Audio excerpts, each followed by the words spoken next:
Now, U.S. lawmakers are going after China as a currency manipulator. Again, this tends to be kind of popular in Washington. So is this legitimate, or is this just China bashing for political reasons? And also, as more people worry about a global economy risking lapsing into recession, what's going to be the tipping point, and is there any stopping it?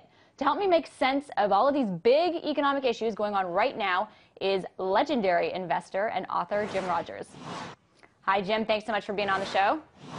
Hello, Lauren. Nice to see you. All the way from Singapore, early in the morning for you. So tonight here in Washington, a bill actually cleared a hurdle in the Senate that would impose tariffs on Chinese imports and penalize China as a currency manipulator. Now, bashing China as a currency manipulator tends to be pretty popular in Washington, especially with unemployment stuck at 9%. So is that what we're seeing, or is this legitimate? Lauren, first of all, they're doing this so that the media will cover it. It's the media charade, and you're covering it, as will everybody else. If you read the bill, you see that there's an out. They leave it up to the Department of the Treasury to determine what to do. But, Lauren, this could be terribly, terribly dangerous if we turn into a trade war. We had a trade war in the 1930s. It led to the Great Depression. We already have small signs of trade wars breaking out, Brazil, France, other places, now America. This could be very dangerous in the end. Okay, Jim, I want to get back to the serious stuff, but are you saying that basically I'm a sucker? No, I'm not saying you're a sucker. 535 people in Congress who paid a lot of money and have huge staffs pull this off. They do this, and they give it to you. No, of course it's serious. Lauren, if it turns into a trade war, it is the most momentous thing of 2011. Trade wars always lead to wars. Nobody wins trade wars, except, generals wind up fighting the physical wars when this happens. No, this is very dangerous. So, no, you're right to cover it. The problem is Congress is making themselves look good when, in fact, they may be having a problem. Now, to China, and are they manipulating? China certainly has set its currency at an artificial rate. But to their defense, they have been opening it up for 6 years now. Nearly every quarter, they do more and more to make the currency more internationally tradable, and it does find its own level. Would I do it the way China's doing it? No, I would do it this afternoon. I would do it right now. I'd make the currency completely free-floating. I'm not China. They don't listen to me. They don't listen to anybody. They don't listen to you, Jim? No, I know that. I mean, their currency has risen, I think, 30% since 2005. So my question for you, you're talking about a trade war. What would happen in order for that to happen? Well, if America does put on tariffs onto the Chinese have various weapons at their disposal. They could stop buying American government bonds. They could sell American government bonds. If they did that, interest rates in America would go through the roof.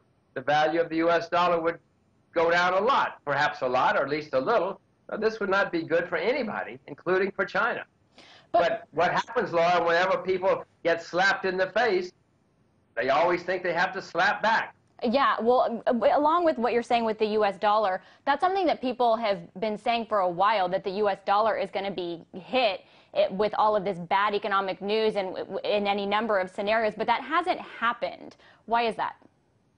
Well, to full disclosure, I own the U.S. dollar. I've talked on your network before that I own the U.S. dollar. One reason it hasn't is because, first of all, there were so many people who sold the dollar that all of a sudden people find themselves too short the dollars, and they got to bring some of them back in.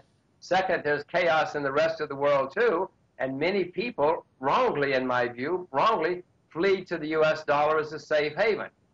I own it. I don't own it as a safe haven. I own it because I just assume everybody else is going to run there. It could go much higher for a while.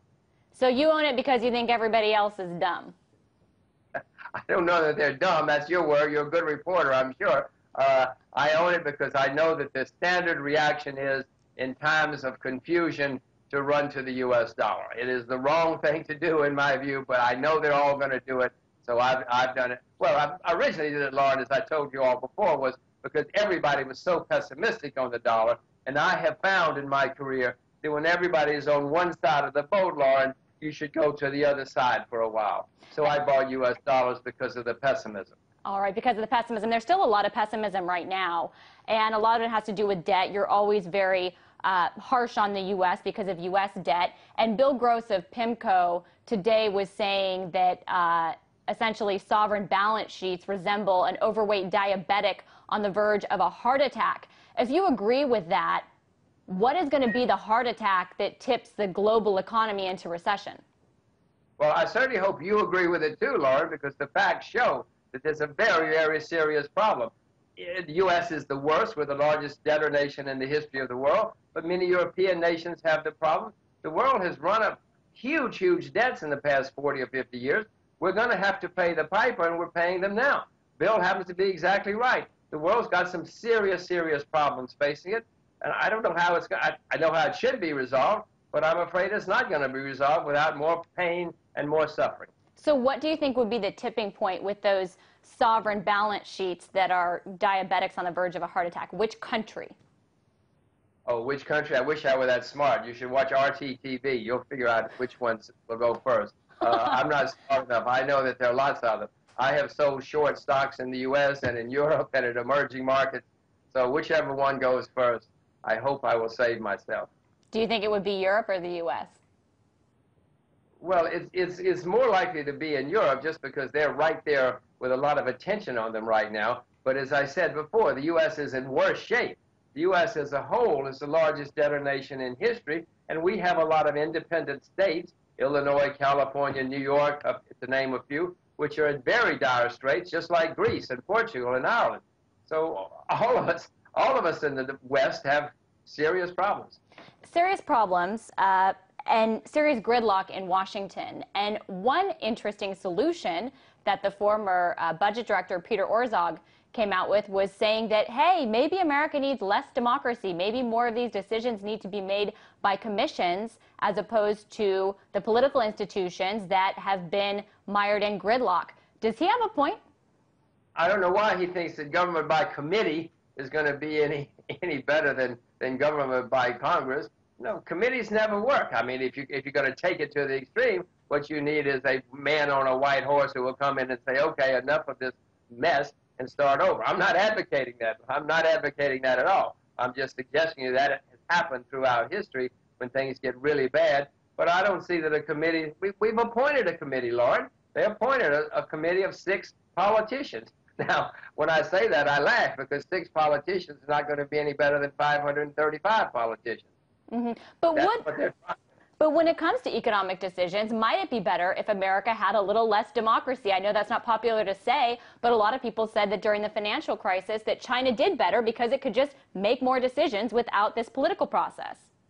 Well, you always have the danger, Lord, that they make the wrong decisions. It so happened that China mainly made the right decisions in the past 30 years. Singapore, where I live, has made brilliant decisions for 40 years. But suppose you have guys making the wrong decisions.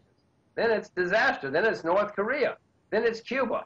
I don't want to live in Cuba. I don't want to live in North Korea where the decisions have been even worse. You need an someone with enlightenment who can see the problems and do it. Unfortunately, we don't have many of those people in Washington, D.C. anymore. So you're saying that you would not trust anybody in the U.S. to make the right decisions? I don't trust many politicians anywhere, Lauren. If I haven't made myself clear, let me say again. A pox on all of their houses. Most politicians are more worried about the next election than anything else. Lauren, the studies show that the good politicians, at least in the U.S., were people who were very good at playground when they were in school. Well, that's who we now have running things. They're good at playground, but they're not good at figuring out how to solve real problems. Yeah, they're not real good at agreeing on anything either. But Jim, you and I agreed on a couple things, and hopefully that I'm not a sucker for covering the China story. But I so appreciate you being on the show. As always, it's a pleasure. That was author and investor Jim Rogers.